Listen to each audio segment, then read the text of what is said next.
years into the future in LA might look like? Well, I got my entire career really out of making television commercials, but at a very high level. And probably my most well-known, sorry I'm croaky today, my most well-known commercial was for Steve Jobs. It's known as 1984, where I fundamentally recreated a world. At the end of it said, we're going to show you why 1984 ain't going to be like 1984. And guess what? He made Big Brother.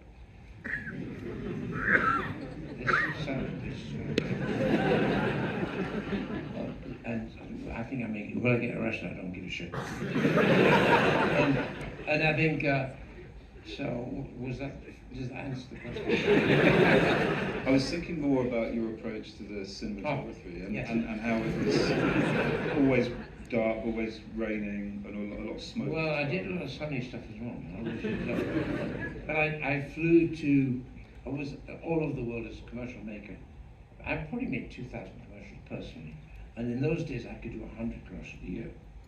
And because I was a camera operator and director, we were very, very efficient. And I went to Hong Kong twice before, while the first skyscraper block was being built, the Lloyd's Bank building was being built.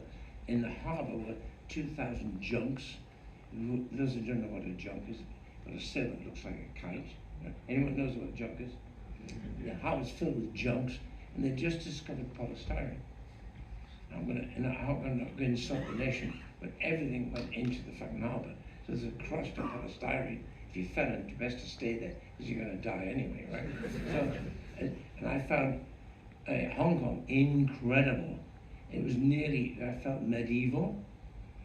And from that, it sank in. So when I was doing Blade Runner, I recalled that and brought it back and decided on Chinese for LA rather than Mexican. It could have been Mexican, but Chinese felt the right way to go. And can I ask about the casting? You have the most incredible cast in the film, particularly Harrison Ford and Ridley Scott. What was your casting process? Well, Harry, I had seen playing Han Solo. I thought, this guy's interesting, and he's now making another film with Indiana Jones, with Stephen and George. I think it's going to be big. So I said, I'm going to call him up and actually grab him in between. So I grabbed him in between, and I remember meeting him in a restaurant in London, where he came off the set that evening, still had his unshaven face, and he had the hat and the leather jacket. So that's how I met him.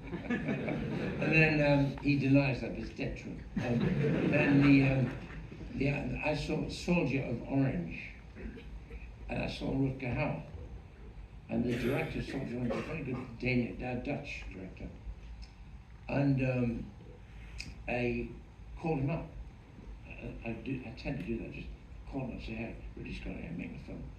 And I said, do you want to do a film in Hollywood? And he said, yeah. So that's how I cast him. He came in, already had his blonde hair, but he was built like a bargee. He's a big, big man. And he was marvelous. And what was the other question? It was mostly about your casting process. And I was. Oh no, the girl, I